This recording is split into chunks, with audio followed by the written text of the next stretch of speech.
Hello YouTube, tiny house people and gardeners everywhere. Chris here in the Ozarks.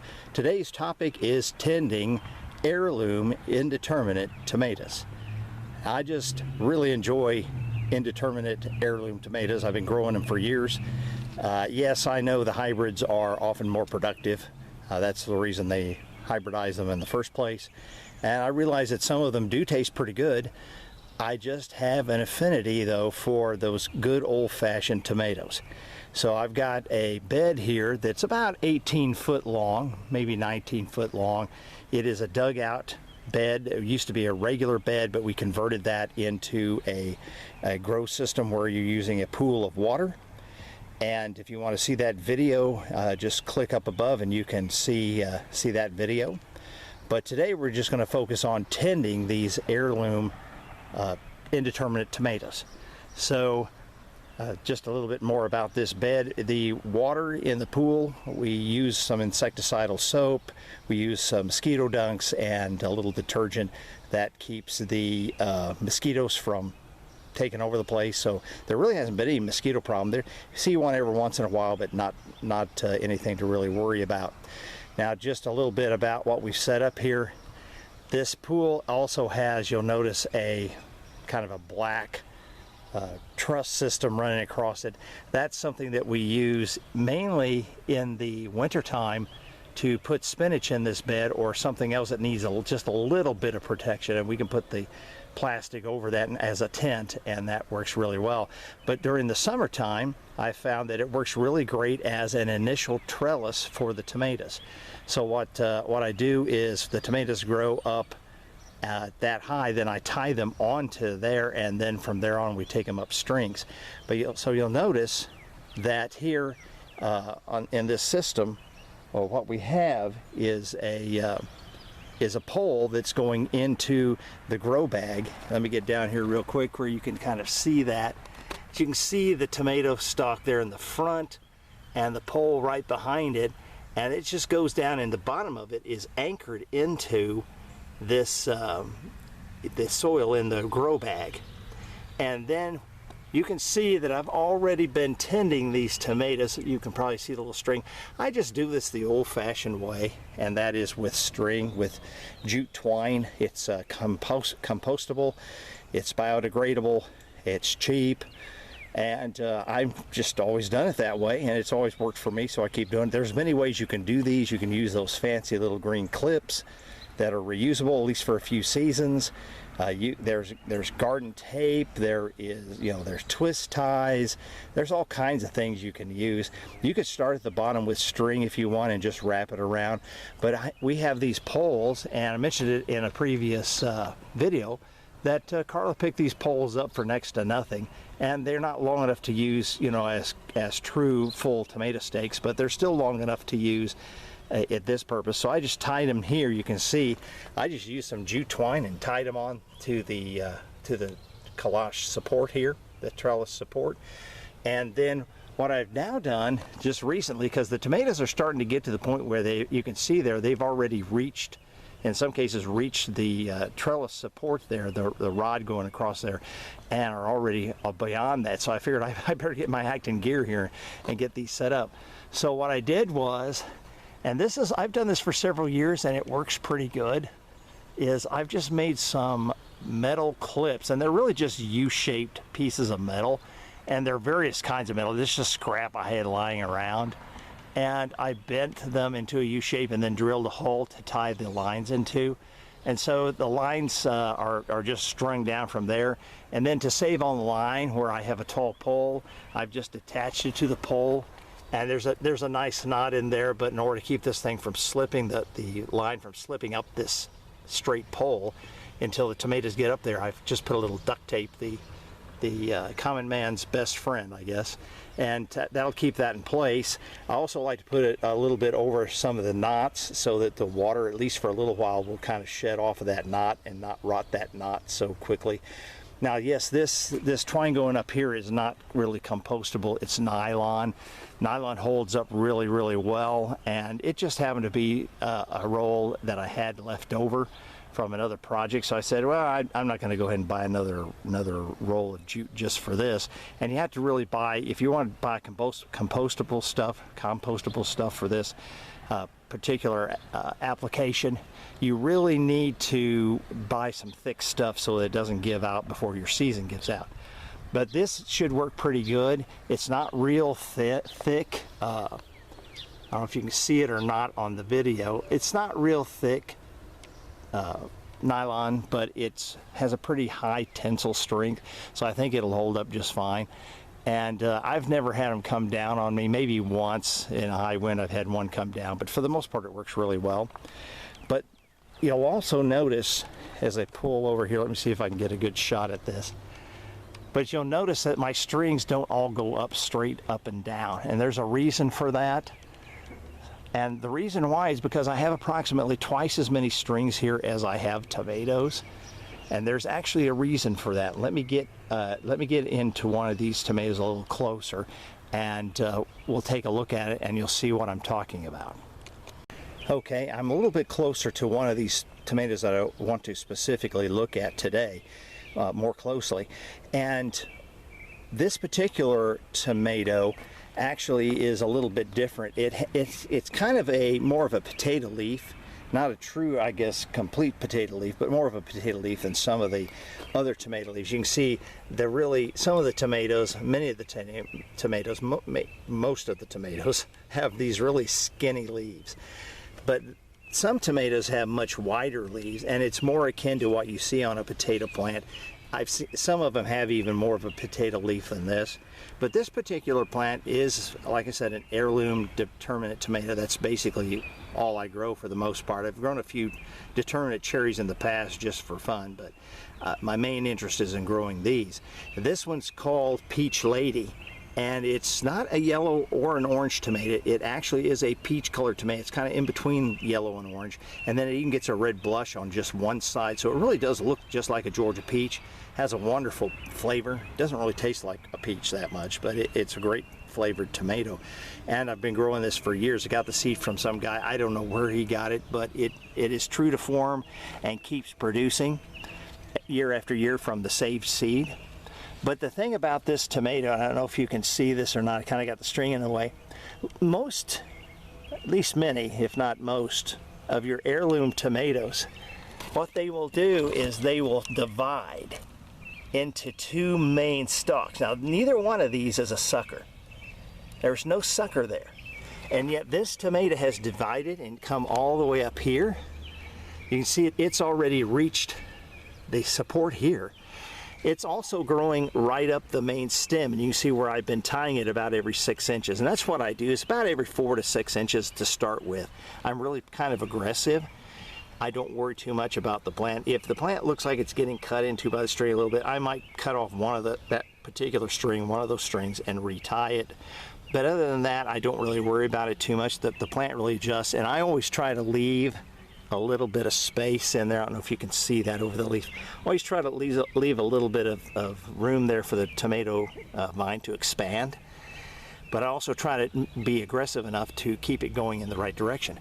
But this tomato has divided. It's a natural division. Now, I don't know if the hybrids that they grow in greenhouses do that, because you see them trimming them to where they just go straight up, and there appears to be only one vine. Now, whether they're cutting off that other vine that is not a sucker, but I don't like doing that. I don't know how they do that exactly in the using these hybrid greenhouse varieties. But with these heirloom tomatoes, they, not always, but almost always, they'll produce this one big division, and that division is a big producer. You can already see, look at this. This one has tomatoes on it. This one has tomatoes on it. So I don't like cutting that off just to keep it going up one string. And so what I decided to do, and have done this a couple years in a row, is to grow these up multiple strings. So for each one of these tomatoes where I find a division, have found a division, I have a separate string going up. And what I will do is that it literally will act from this point on. This tomato is going to act like two separate tomato plants. And I can guarantee you, if you cut that thing off, you would lose production on this tomato. Period. That's all there is to it. So that's what this is about. Now you'll notice some of the strings don't go straight up. They're kind of angled together. Now that's kind of a compromise. I didn't have enough angle irons because there's 14 tomatoes here, so I would have needed 28 angled irons to put on, or U-shaped irons to put up there on the gutter, and I just didn't have it. And I could have scrounged for more metal because they're just homemade things out of metal I'd lying around, but I really just don't have the time. So I went ahead and compromised, and I brought the string down in the middle like it would be if it had its own angle iron, but then it comes up to the top on about 2/3 of these or so and comes together. Now I would have preferred not to bring the tomatoes together at the top. I would have liked to have them continually to be spread out, but you know, it's like I said, it's compromised, so we'll see how that works. So again, let's just kind of take a quick look here. Now when it comes to tomatoes, I'm very aggressive at taking off the suckers as long as they're indeterminate tomatoes, and I do that even with the indeterminate cherry tomatoes. I know some people say don't do it with your cherry tomatoes. To me, that's mainly for determinate tomatoes. Don't ever take the suckers off your determinate tomatoes, because you're really wasting your time and you might damage the plant, because determinate tomatoes tend to be kind of brittle and just reaching in there to get fruit sometimes. You got to be careful not to break off leaves. But let me just kind of go down the line here. This is a peach lady. This, I believe, is a black plum. I've got about 4 or 5 varieties in here, even though I only got 14 tomatoes. I've got black plums, I've got blue cherries, I've got red cherries, I've got black creme, I've got the black plum, which I already mentioned. I've got the pink German tomato, and I also have purple Cherokee. So that's all the varieties I've got out here. So in some cases there's only 1 or 2 plants per type, and you can see they're all up. This is really this is between waist high and chest high, a lot of these tomatoes, just to kind of give you a perspective. This is obviously a cherry tomato. I don't know if this is, which one of these are blues and which ones are reds, but I really wanted to show you this tomato plant right here, because it's kind of a monster. Now I know which tomato plant this is because they do this every year. This is this German pink tomato, big pink slicing tomato, and yes, it is the first one to get tomatoes on it, and it's got a ton already. I mean, this is the first cluster, this is the second cluster, this is the third. The third cluster is already the size of marbles, and here's a fourth and a fifth cluster. Now, this plant has divided. Okay, you can see it right here. See that? That is not a sucker. Neither one of these is a sucker. There's tomatoes here coming off this one, and if you go up here, this one hasn't yet put on the tomatoes, but you can see it's just about ready to. So what's going to happen is this one's going to get tied up to this. This is going to get spun around this string, and this one's going to get spun around this string, and that's how we're going to do it. So hopefully that's helpful when it comes to tending tomatoes. Like I said, the suckers, you can see there were suckers here, there were suckers there, suckers everywhere, and I've been very aggressive. You can see I've already gotten the suckers out of here. Now I don't go any further than that, because you got to be real careful that you don't hurt this grow head, because that will definitely shorten the season for that tomato. Okay, but what you want to do is you want to take the suckers off. I'm looking to see if I can find one that I haven't taken off yet within the last 48 hours. If I find one here, I will come right back and show you. One moment. Okay, I don't know if you're going to be able to see this or not, but right here next to my finger there is a sucker that's trying to come back, and that's a little piece of advice that I would give to anybody who's tending tomatoes, is always go back and look at all of your joints at least once in a while, because suckers will come back 2, 3, sometimes even 4 times. So I generally just, if it's big enough I can get my finger in there, I just generally run my thumb in there. There's another one that's starting to come back. And I just damage it, you know, and if it comes back again, I'll just get it again. But that's a sucker. Let me see if I can find another one that's actually bigger so you can kind of see what that looks like. Okay, here's another sucker. It's not real big, but you can kind of see it there, I think, if it'll focus in on it. And basically the sucker appears everywhere in the top of the boughs of the main leaf sections, the main stems that come out for the leaves. Now, you don't want to mess with these because that's where your tomatoes come out from, okay? And you can kind of tell those because there won't be any leaf structure right around that. The leaf structure will come out above it and below it, see? So that's how you want to know. That's how you know whether or not you want to pull that off as a sucker. So that's a sucker. So I just, you know, I generally just use my finger like that. You can use a little piece of string or even a little piece of straw, whatever you, a little stick, whatever you got handy. Just be careful not to damage the leaves, the stems on the leaves. Okay, so that's really all there is to it. Like I said, you've got to be real careful when you get up here at the top, because see, there's the grow head right there, and there's a sucker right there. So I just take my finger like that, and boom, he's basically gone. All right, now some people recommend that you not drop the suckers right where you pick them. That's probably good advice. If you just kind of put all that stuff into a little bag or a little cup or something and haul it away from the plant, because they say whenever the tomato plant is broken or damaged that it puts out a scent that some bugs are attracted to. So that may or may not be true, but it certainly couldn't hurt to keep things kind of clean and tidy. So that's pretty much it. As these, like I said, as these climb up, I'll twist them around these lines. This is typically the way that they do it in these greenhouse operations. And if necessary, I might use a little twine. But basically, I've been tying these. You can see, like I said, I've been pretty aggressive. Here's on this plant, there's 1, 2, 3, 4, 5, 6, 7. I've already tied this thing 7 times. Now this is that monster plant, and this thing is really almost shoulder height. So it's just really going crazy. And this is the first time we've grown in this pool system, so we're kind of waiting to see how that turns out. We also have some sweet peppers in here. They have had a little bit of bug problem, but with a little bit of insecticidal soap and some hot pepper spray seems to have arrested this problem. So we'll see if they don't go ahead and do better. But that's basically what we have now here in the pool, is just these 2 things, sweet peppers and heirloom tomatoes.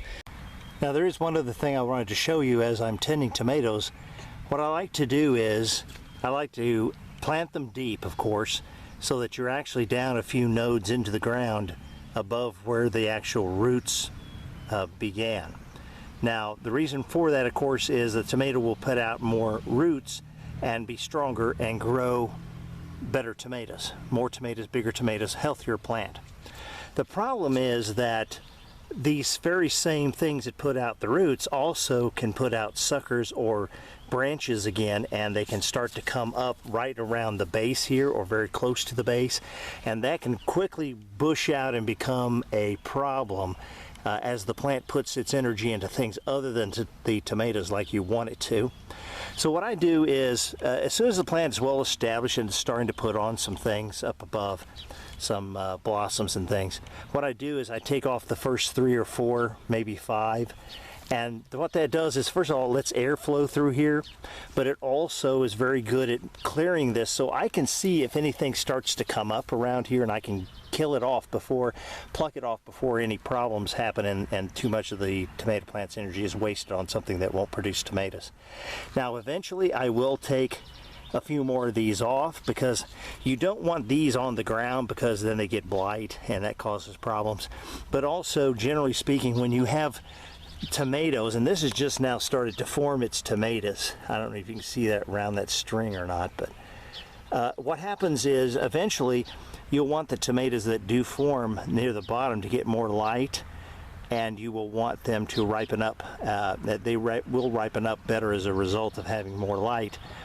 And so I'll take these all the way up and get rid of the last leaf stems up to where the first tomatoes come, or to this division, of course. And so now don't worry about tomatoes. Sometimes, especially heirlooms, they will drop some of their blossoms, and it's simply the way they do things. I've never had a plant that didn't drop some blossoms and keep others. I think that's just what they do. It's kind of self-regulating. The plants seem to have plenty of nutrition, or otherwise it wouldn't be growing crazy like this. So just let the plant do what it's going to do. But I just wanted to show you that as well. This is a great way to keep air flowing, keep disease down, keep insect populations, help keep them under control. Makes it easier for you to find insects if there's an insect problem. Haven't had an insect problem yet with this. Usually the problems we have around here in the central United States, early on it's shield bugs. They're kind of like a stink bug in a way, but they're kind of shaped like a little chevron, and they're kind of brown, and they kind of like dance all over your tomatoes as they're ripening and cause the skins to blister up and mess up the tomatoes. Those are what we have early on. I've only seen one and I killed it. It was old and crusty, so I think it just overwintered probably. Haven't seen any others. Aphids, of course. Haven't really had an aphid problem. Haven't seen any aphids yet. No aphid damage that I can tell.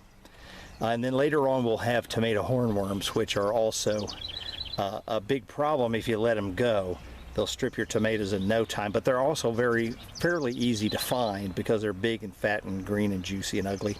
And also they leave a big trail of feces and stripped leaves wherever they go. So it's pretty easy to track the stripped leaves to where they stop, and usually he's right there and you can get him.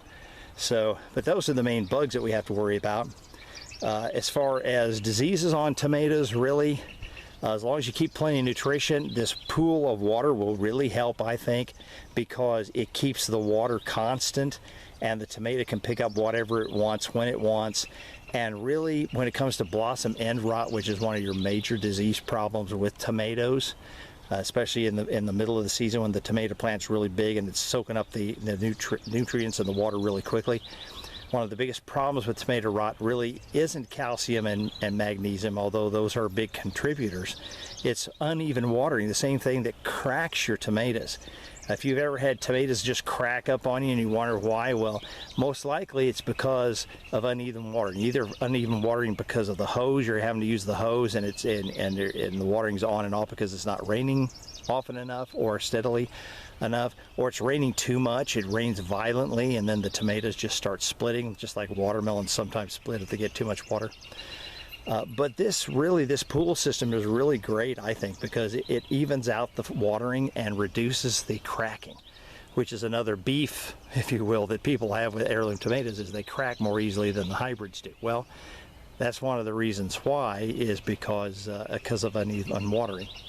The other thing is, the nice thing about it is if you do need to add something to your tomatoes, it's simply a matter of mixing it up and dumping it into the water and letting the tomatoes pull up whatever it is they need, rather than putting a fertilizer right around the roots, which could burn them if you're using non-organic fertilizers. If you're using organic fertilizers, really you can add them any way you want, but the water pool gives you another option. So that's a really great way to go. So I just wanted to show you that. Basically, this is all materials we picked up for basically nothing at garage sales and estate sales. The buckets, these buckets came for free from a bakery. The bakery is a good place to get a free bucket if you want one. They usually have tons of those things because they go through a lot of frosting. A lot of really bad free frosting. But in any case, that's where you can get those buckets. The grow bags came from Larry Hall's growbaggardensystems.com. Great prices, check them out. The baskets, let me just go over here real quick. These baskets are from a combination of Walmart and Dollar General. You can also get them from Dollar Tree, other dollar stores. They're real cheap. So this is kind of our first time doing this, and I have to tell you, this is probably the best start we've been off to for quite some time. It's June the 2nd, and these tomatoes are already up to between waist high and chest high. And you know, this is the Midwest in the United States. I mean, this is not like, you know, some growing paradise. It can be a little rough out here. And, but these things are doing great. So I just wanted to come out here and show you that, what we were doing, and to talk a little bit about tending tomatoes and how to set up a really inexpensive, because this is off the gutter. And now I'm not promising you that this will work for you. It's worked for me several years in a row. The tomatoes don't put that much weight on the system, so I mean, it's not really a structural issue. Now, if you're going to go out and do this and grow roadside melons and your gutter system falls down, don't blame me, all right? These are just tomato plants, okay? Let's not do watermelons or, you know, jumbo cantaloupes or anything like that off of your gutters, because you might end up with a gutter on the ground. I don't know. So anyway, this is Chris in the Ozarks. Thanks for watching. Till next time, happy gardening.